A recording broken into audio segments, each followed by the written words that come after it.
1º de maio de 2023, Colômbia.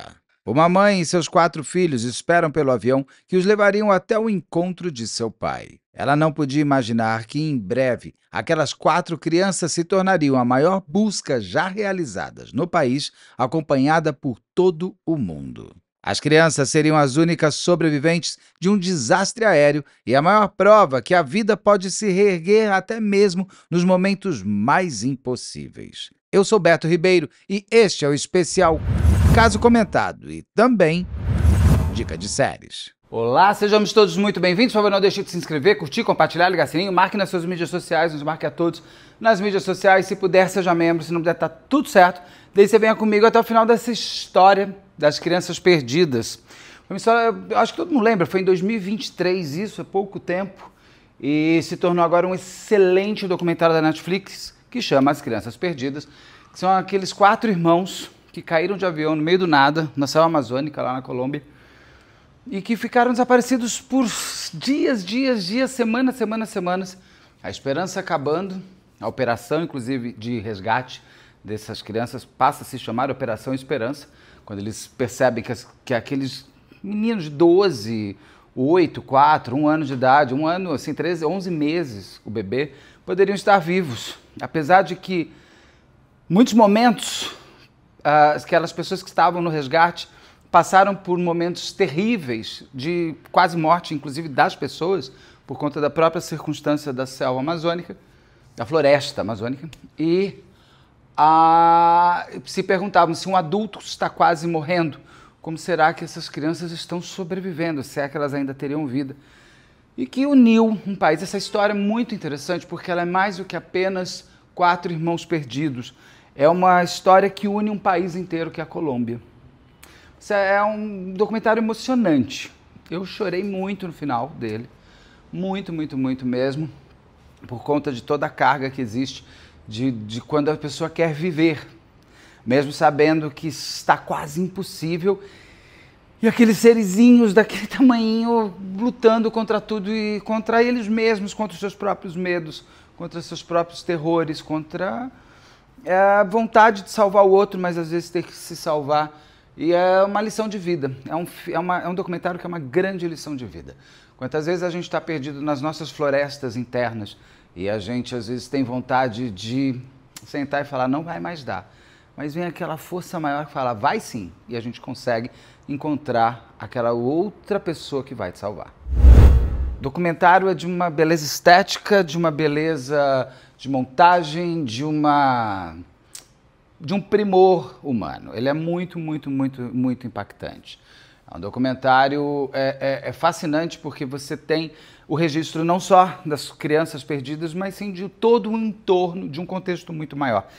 A Colômbia, como país, é um país aqui da América do Sul, que tem a Colômbia é de uma primazia de produção de televisão, a TV Caracol, uma super TV, exporta muito para os Estados Unidos, tem grandes séries e grandes títulos televisivos que saíram da Colômbia. Mas tem os seus problemas internos dentro de um país, que já vimos a série Narcos, por exemplo, que tem ainda toda uma inquietude por conta de drogas, por conta de uma cisão, inclusive, social e cultural ali. E essas crianças uniram esse país. Isso que é muito bonito. É muito bonito o quanto que aquelas 4 almas juntaram milhões de almas em torno dela. Por quê? Até para falar desse, vou tentar ser mais resumido, porque senão eu teria que entrar num outro canal sobre história, e não é o meu core business da minha vida. Eu adoro história, adoro saber bastante, mas eu fico até receoso de falar alguma bobagem histórica, mas eu vou tentar ser o mais conciso, até porque é importante eu entrar nesse momento histórico para entendermos a busca por essas crianças.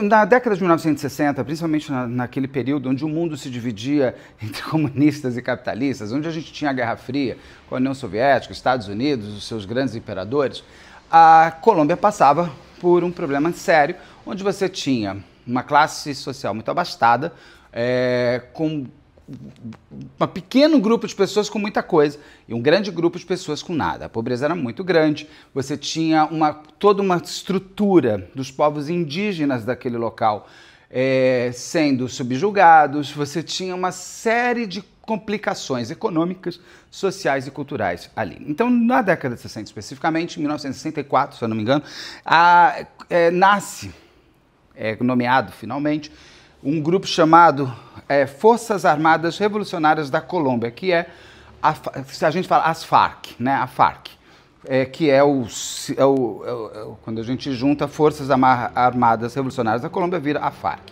ou as FARC. O que acontece? Eles eram um grupo que, em princípio, tinham como motivação a construção de um país mais igualitário, eles queriam reforma agrária, tinha toda uma participação, sim, da área comunista da força. Eles eram um grupo de pessoas que se juntaram para criar uma força militar mesmo, para entrar em guerra civil ali, para tentar conseguir com que a pobreza fosse diminuída dentro de uma violência que ela é sempre muito questionada, e eu questiono. Violência eu acho que não leva a nada. E nesse caso, até Cuba era a principal mantenedora das Farc e tudo mais. Mas por que eu estou falando tudo isso? Porque esse grupo, uma guerrilha armada, um grupo de guerrilha ali que foi sendo construída, eles vão muito para dentro da selva amazônica. Muitas pessoas são sequestradas, a gente tem vários casos de pessoas sequestradas por N motivos. Eles sequestram pessoas para que se tornem, inclusive, parte da força. Crianças são subtraídas e trazidas para esse momento. É um grupo muito questionável.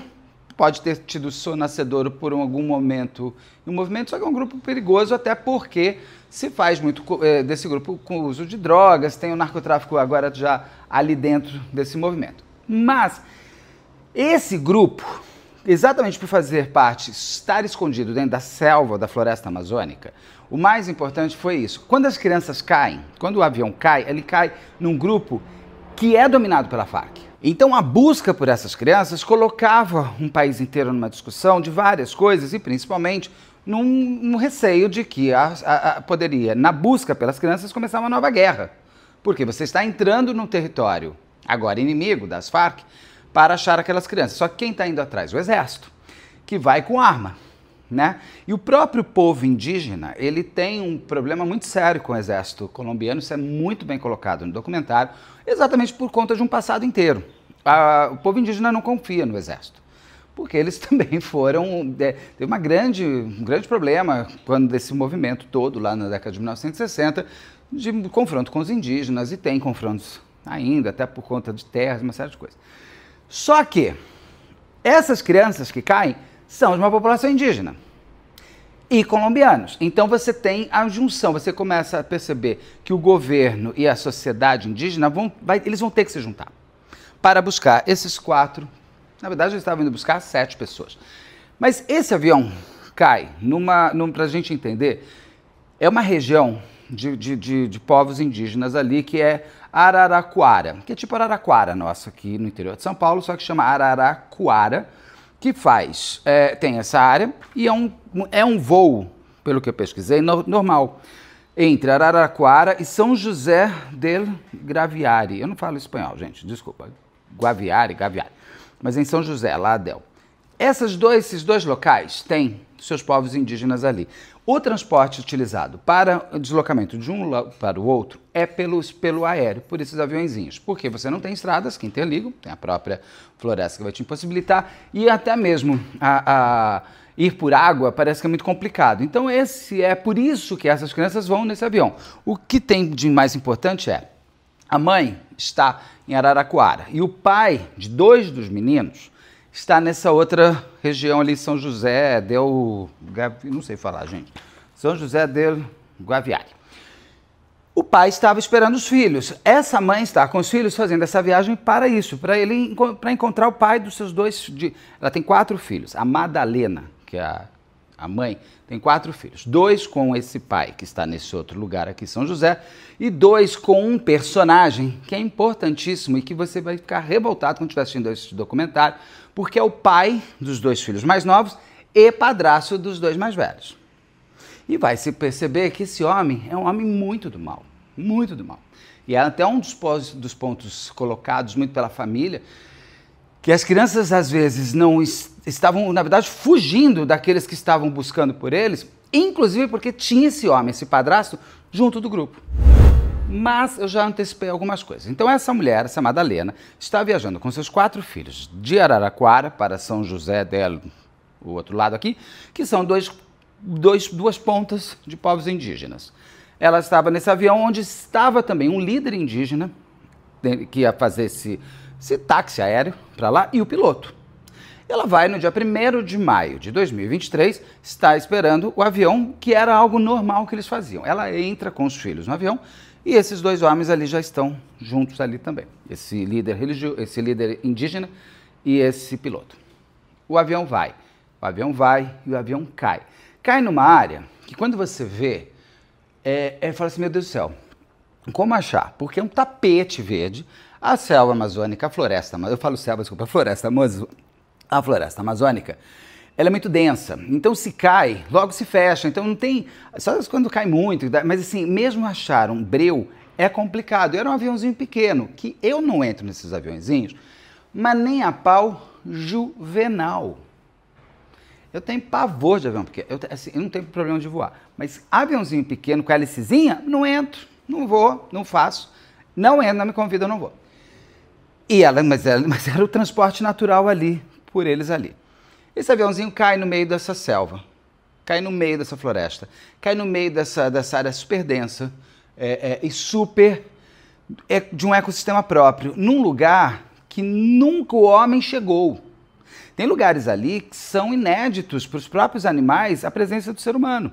E para o ser humano, não sabe onde está, não sabe o que vai encontrar, que tipo de bichos, que tipo de... Sabe os bichos, sabem a sua fauna local, óbvio que sim. Mas como? Onde? A floresta amazônica, eu já gravei dentro dela, é angustiante, porque ela não é que nem aquelas woods americanas, que você tem as árvores, sabe? Tipo crepúsculo, todo mundo sai correndo, mas tem clareira. Não tem. A Amazônia, ela é úmida demais, também, bastante úmida. E você ouve o barulho, a voz da selva, da floresta. Tem uma voz que fala. É uma coisa angustiante. Eu vendo o documentário e falo, gente, eu lembro dessa... É uma voz, porque é tanto barulho, tanto ruído de inseto, animal, isso, aquilo, que ela tem uma voz própria, que ela te ensurdece em determinados momentos. Mas esse aviãozinho caiu e ali começa já a busca pelos sobreviventes. Porque se toma muito doidamente que sabia que se tinham 4 crianças dentre os 7 passageiros desse avião. Uma família inteira podia ter morrido, uma família inteira podia ter sido dizimada, a mãe e seus filhos. E é muito interessante o documentário porque quando se começa a busca por sobreviventes, a busca pelo avião, primeiro você tem que buscar o avião, que você não sabe onde está. Para daí descobrir se tem sobrevivente, para ir buscar o sobrevivente, para tentar ajudar. Eles gravam em tempo real, então todo mundo foi com câmera. Então o que você vê no documentário tem um momento que é tudo a realidade do momento em que estava acontecendo. A chegada, o helicóptero, quando saem com os soldados ali, que eles param, os soldados têm que descer para abrir uma clareira para esse helicóptero poder descer. Então fica o helicóptero, eles ficam cortando. Então você vê toda a estratégia necessária e você vê ao vivo o que está acontecendo. Por mais que eu soubesse, já sabia o resultado, o teu coração acelera junto, porque a sensação que você tem é que você está na busca real time ali, junto com eles. O documentário é excelente, excelente, excelente.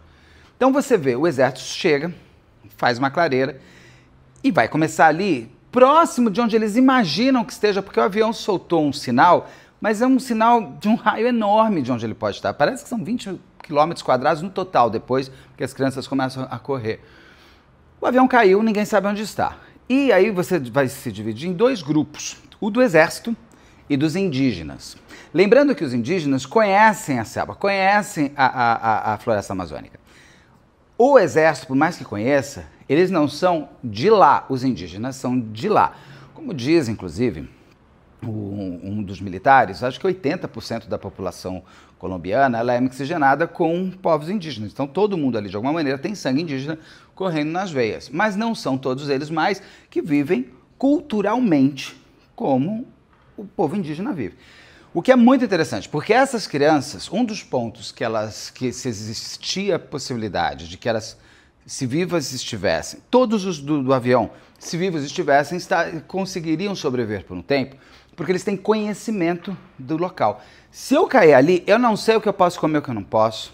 Eu vou beber água que vai estar contaminada, óbvio. Assim, não é para mim. Ali existia essa esperança porque quem estava dentro daquele avião conhecia essa voz, conhecia essa realidade da Amazônia. Então, por isso que também tinha-se esse... Mas um avião caiu, a possibilidade de na queda todo mundo ter morrido era grande. E ninguém acha. Então se divide o exército e se divide aqui os indígenas em busca. E os indígenas não queriam correlação nenhuma com o exército, porque tem todo esse passado que eles condenam e eles não querem. Não queriam junção, não queriam nada. E eles saem em dois grupos. Um menino, que é um indígena, que não tem conhecimento quase com o povo branco e tudo mais, é encontrado e ele fala, porque até uma coisa interessante, eles têm até a língua própria, eles têm o idioma deles. Até se comunicar, o exército não vai conseguir, os indígenas vão. Apesar de ter vários idiomas, eles conseguiriam, tanto que eles conversaram. Esse menino conta, menino de 14 anos, conta, que ele viu uma casa azul no meio da floresta. Ali, esse grupo indígena que está em busca entende que a casa azul deve ser o avião, porque o avião era pintado de azul. Então, porque primeiro tem que achar o avião. Primeiro vamos achar, você precisa ir para o ponto zero. Ponto zero é, onde está o avião? Então, foi encontrado o avião, o exército é avisado, porque precisa também ir junto, eles chegam. Quando eles chegam no avião, eles encontram 3 cadáveres. Encontram possivelmente de uma mulher, porque eles já vão encontrar, o avião só vai ser encontrado no 16º dia. Olha uma coisa, cai dia 1º de maio de 2023, só lá no dia 17 de maio é encontrado o avião. 17 dias, gente, são muitos dias, é muito tempo para se encontrar esse avião. Todo mundo só pensava, 20 dias, como que essas pessoas, se vivas estiverem, ou já vivas estavam, porque como sobreviver a isso? E eles chegam nesse avião e encontram 3 cadáveres de pessoas adultas e nenhum corpo de uma criança. Com um detalhe, eles um pouquinho ali já encontram uma mamadeira, encontram um maracujá mordido, mostrando o quê? Que ali as crianças não estão mortas no avião, mas elas significa que elas estão realmente vivas por algum lugar. E para onde e por quê que elas foram para que lugar? Então esse tamanho de amplitude para fazer a busca é enorme. Por que as crianças saem do avião? Eu vou contar lá na frente, mas eu estou indo com vocês como a gente vai descobrindo. Descobre o avião, descobre os cadáveres e começam a descobrir elementos que mostram que aquelas crianças estão vivas e saíram dali. O que o exército faz? Uma das coisas que eles começam a fazer? Eles começam a sobrevoar todo aquele local gravaram a avó dessas crianças falando para que elas reconhecessem a voz e a língua, pedindo para que as crianças parassem e ficassem onde estivessem. Então o helicóptero fica rodando com esse megafone enorme por essa área por onde as crianças possam estar. Eles também soltam panfletos pela floresta em espanhol e também na língua deles, falando, olha, nós estamos em busca de vocês, parem onde vocês estiverem, ouçam os nossos gritos de alerta. Porque você tinha pelo ar e você tinha as pessoas pela terra, sem saber para onde vai, porque você ali já perdeu, as crianças foram para lá, então eu tenho que jogar a pista.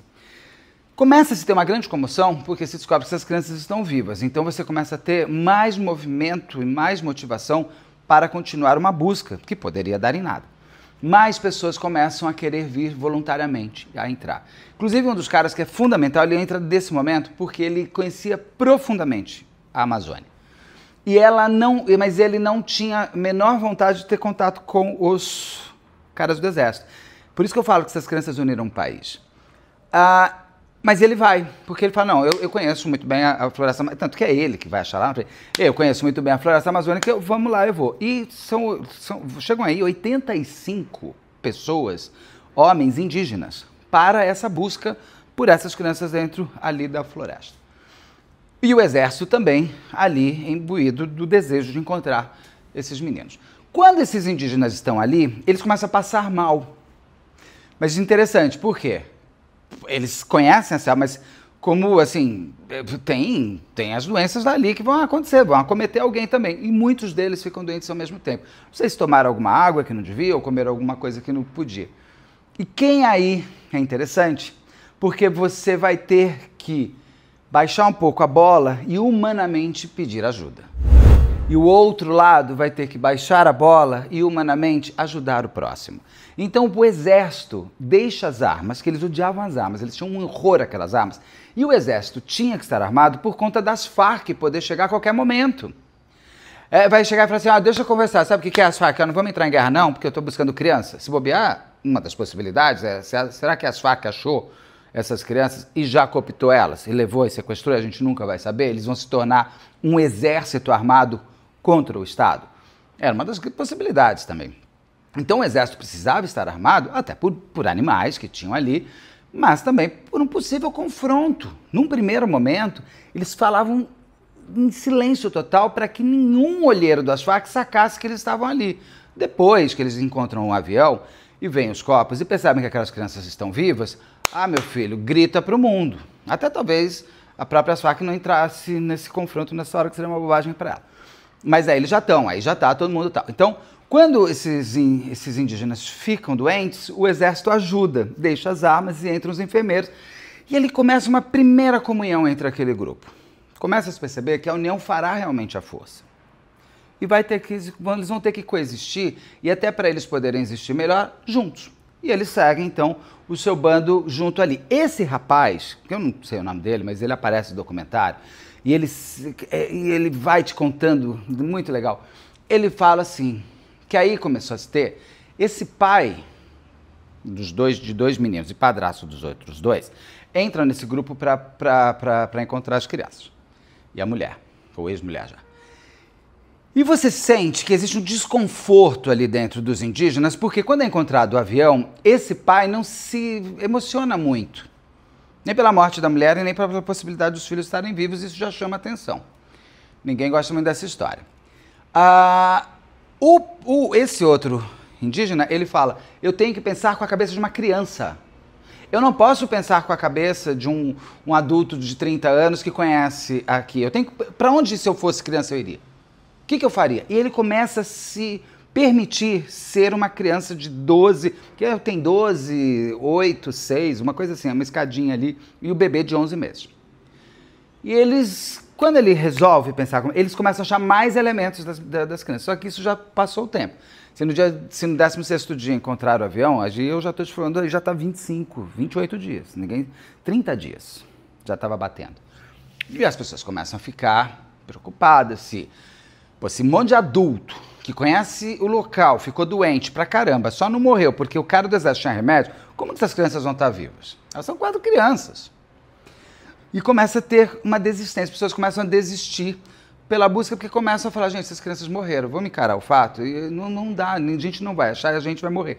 Então aquele super grupo enorme de pessoas começa a diminuir, e ficam só os grandes conhecedores e os que ainda têm a esperança que vão encontrar essas crianças. Desculpa a tosse. Graças a Deus, né? Que esses caras ficaram. O exército, ele vai desistir no 34º dia. Mas os indígenas ficam, eles falam, então tá, então vocês ficam aqui, a gente vai voltar, mas você me liga e eu volto. Eles têm lá todos os rádios, as coisas todas para se conversarem, e eles estavam como base de apoio mais distante, mas eles não estariam mais no dia a dia em busca dessas crianças. Para o exército, as crianças já teriam morrido. Então os indígenas ficam, e é muito interessante porque tem coisas interessantes ali que eles trazem, os mistérios da natureza, né? Como a selva, como a floresta tem a sua forma de ser. Eles têm uma coisa interessante, que eles começam a falar assim, eu sentia coisas me olhando. A sensação que você tem, será que são as crianças? Não, são os olhos da floresta, os olhos da selva, como eles chamam a mãe selva, né, que eles chamam. E essa Operação Esperança nasce, inclusive, o nome é batizado quando encontra um avião pela esperança de encontrar as crianças. Mas essa esperança estava caindo. E, assim, tinham coisas que aconteciam, o exército conta que em determinado momento da noite o GPS ficava louco. É como se tivesse um outro espírito ali do lado. Tem essa parte mística também ali da selva amazônica. E as pessoas estão ali, todas elas, do exército aos indígenas, corroboram a mesma coisa. Existe uma vida a mais. E não sabemos como é, porque são os olhos e o espírito da própria floresta. Eles seguem, o exército voltou, está ali, e até que tem um xamã ali junto, que seria o... Não vou falar a palavra feiticeiro, porque não parece. É o líder religioso deles, que ele fala, chegou a hora da gente pegar, eu até anotei o nome, como eles falam, para te explicar o que é. É Iapê, deixa eu ver aqui. Iagé, chegou a hora do Iagé. E a gente fica aqui que é Iagé. Aí esse indígena que entrou depois, quando entram, que pensa como criança, que fala, ele fala assim, o Iagé para nós é a bomba atômica, para a cultura indígena, para eles, principalmente, que é a ayahuasca. Por isso que não é o Santo Daime, porque o Santo Daime é do Brasil, do Acre e tal. É a ayahuasca que é o chá revelação para eles. Que eles pedem, conversam com seus espíritos da natureza, eles tomam, e eles, inclusive, eles se incomodam muito com esse pai, esse padrasto, eles querem que ele caia fora, que ele saia de lá, porque ele está sendo impedidor dessas crianças, eles já sacam, e aí você vai tendo as revelações. Esse segundo marido da Madalena, da mãe das crianças, que é o pai de 2 mais novos, eles tentam matar a Madalena. Se fala de abuso ali, mas não se explica direito, principalmente com a menina mais velha, que ela tinha terror dele. Então ela poderia estar fugindo dele. Ela tinha medo do exército porque culturalmente ela foi educada assim, e era a história deles. E ela tinha medo desse segundo marido da mãe, esse padrasto. Fica no ar, você tem a sensação, você entendeu, eles não foram tão a fundo, até por respeito a essas crianças, mas você percebe que esse homem, ele é um abusador de uma família inteira. Ele vai ser retirado depois. Esse chá que eles tomam, a ayahuasca, que é o IAG, chama IAG, como eles chamam a ayahuasca, começa a trazer revelações, e um deles fala, nós vamos encontrar essas crianças amanhã até as 3 da tarde. Que ele tem uma revelação que ele vai encontrar. E depois você vai descobrir que nesse mesmo momento a menina estava sonhando que ela estava sendo encontrada. E aí eles vão pela floresta, gritando, falando o nome, e aí tem uma hora que eles param todos e ouvem um choro de bebê. Mas onde? Cadê? Esse cara, esse indígena que fala, que ele fala, vamos pensar como uma criança, ele segue a intuição dele. Ele segue e ele olha a menina. A menina olhando para ele, ela desmaia. Eles estavam totalmente... Quando eles aparecem, gente, eles estão cadavéricos, eles estão... A bebê parece que é uma boneca. Ela não tem mais força para nada. Ninguém ali, nenhum dos 4, mais tem força para absolutamente nada. E aí você vai entender o que aconteceu pelos olhos da menina mais velha, que consegue contar a história. E aí você vai saber, porque até agora a gente sabia, no documentário, a busca por eles. Eu não sabia como nada tinha acontecido pelo lado de lá depois da queda. E ela vai revelar que quando cai o avião, ela meio que desmaia, acorda, ela não sabe quanto tempo depois ela acordou, e ela tinha tido um corte muito grande na perna, essa menina mais velha. E que a mãe dela ainda estava viva quando ela acorda. Ela olha, a mãe está viva, mas ela tem uma queda de novo, ela tem um desmaio novamente. Quando ela acorda pela segunda vez, a mãe já tinha morrido, o piloto e o outro homem parece que morreram logo na queda mesmo. E ela, com esse super corte na perna, ela consegue tirar, pelo que eu entendi, é o bebê debaixo da mãe. Imagina quanto tempo foi.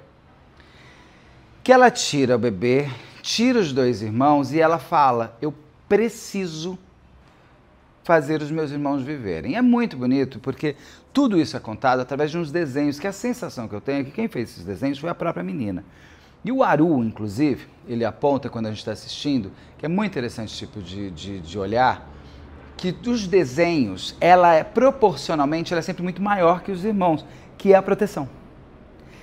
Ela tinha se imbuído de salvar os irmãos e ela faria de tudo para tal. E ela vai contando que nos primeiros dias ela teve que engatinhar, que ela não conseguia andar pelo corte na perna. E ela é uma menina super pequenininha, levando o bebê, levando o irmãozinho que tem lá, sei lá, 4, 5 anos, e a outra irmã que tem uns 8, seguindo com eles para algum lugar, porque eles não sabiam nem para quê. Eles precisavam de água e precisavam de comida. Como elas são indígenas, eles têm alguns conhecimentos de buscar pelo sol, se localizar por sol, tem umas coisas assim. Eu não saberia, eu acho que eu ia sentar e chorar, porque realmente não é de mim esse tipo de coisa. Ela vai, a gente nunca sabe, né? Acho que no momento da sobrevivência, talvez a gente descubra que a gente tem algumas inteligências que estão guardadas. E aí ela chega até um rio, ela consegue água, ela consegue pescar um peixe, comem cru, mas comem, que elas querem um gosto horrível. Que ela fica, faz uma caminha com folhas para eles todos e ela não dorme. Ela fala, eu não dormia. Ela falou, dormia muito pouco. Ela fica durante 40 dias. Eles foram encontrados no 40º dia. Essa menina ficou com os irmãos 40 dias. 40. No meio da floresta, no meio da selva amazônica, no meio de um lugar que, por mais que ela tivesse conhecimento do que era floresta, ela não era ali o lugar dela de todo dia, da vida inteira, apesar de ela morar perto. Tanto que a avó conta uma vez que quando essa menina viu o padrasto, quase matando a mãe dela, ela correu com os irmãos para o meio da floresta. Eles demoraram para achar eles. Ou seja, a floresta era um local para ela de fuga, inclusive. Por isso que muita gente tem certeza que ela estava fugindo desse cara. Ela não fala que ela diz o seguinte: quando eles chegam ali, que ela está pescando, depois de uns dias ela ouve uma voz no ar, que é a voz da avó, que é aquele helicóptero, e que eles tentavam saber para onde eles tinham que ir. Só que como o helicóptero fica fazendo assim, ela não sabe se ela tem que ir para lá ou para lá. Ela não ouvia o que dizia, ela ouvia somente uma voz, então ela se guiava. Então tá para lá, agora vamos para lá. Então elas meio que foram se perdendo ali por conta também desse helicóptero que ela vê, que ela ouve. Ela mata uma cobra quase pegam eles, ela que mata a cobra. Ela tem várias coisas que eles vão, e as crianças vão ficando com fome. O menino já não consegue. O menino, eu não sei nem como ele come. Gente, mas eu acho que mais 2 horas eles morreriam. Porque você já está desidratado, você já está sem força, você já está sem nada. É muito triste nesse momento. A menina fala que ela olhou para os 3 irmãos dela e ela não conseguia mais fazer nada por eles. Ela tem o quê? 13 anos, coitado, até me chora. E ela larga os irmãos, porque ela fala, eu preciso viver, ou eu não quero ver eles morrerem. E ela sai, sozinha. Ela disse assim, não dá 15, 20 minutos ela volta. Porque ela fala, já que é pra morrer, eu vou morrer com eles, né? E aí ela fica com eles, e é nesse momento que esse cara encontra com ela. E vamos lembrar que ela não sabia quem era esse cara. Ela não sabia se era um cara das Farc, se era um cara do exército, se era um homem mau da floresta que ia pegar ela e fazer o quê. Esse cara para ela e fala, calma, família. Acho que ele falou na língua indígena. E ela entende que ele é um salvador. Aí ela desmaia. Ela falou, ai, que bom. Agora meus irmãos vão conseguir viver. Então eu posso ir. Mas ela não vai. Eles salvam todos os 4. É muito bonito. Gente, aquelas crianças, eu não sei como que elas não conseguiam nem mais andar. Eles nem andavam mais, já não conseguiam fazer muito mais coisa, porque estavam sem força nenhuma no corpo inteiro. Ai, gente, desculpa, é que eu fiquei emocionada. Aí, ela segue com eles vão. E aí eles vão voltando, e é muito bonito, porque você vê a hora que um começa a contar para o outro que encontrou com as crianças. Então o cara, o indígena lá que tomou o chá revelação e falou, nós vamos encontrar com ela amanhã 3 da tarde, eles encontram o cara às 3 da tarde, ele avisa o exército, todo mundo, uma comoção nacional, foi internacional, é óbvio, a gente estava acompanhando aqui, não era a mesma coisa que está acontecendo ali na sociedade, no mesmo local. E que foi uma coisa monstruosa à volta deles e tal, e principalmente porque se descobre que esse pai desses 2 meninos mais novos e o padrasto, que é padrasto dos 2 mais velhos, era um monstro. Esse cara tá preso Inclusive, ele foi preso, está preso, vai ser julgado, sei que lá. As crianças, elas retomaram para o reencontro com a família, mas diferente, por exemplo, eu fiz a entrevista com a menina, com a Emanuele, que foi vítima dos canibais de Garanhuns, ela contando para mim, ela passou, está com 18, 19 anos agora, nunca teve um acompanhamento do Estado para nada. Lá, essas 4 crianças estão sob tutela do Estado, numa área de bem-estar deles lá, são cuidadas pelo Estado. A família dessas crianças eles visitam sempre a família. Mas essas crianças precisam ser cuidadas, inclusive porque elas estavam sendo maltratadas por esse homem, né?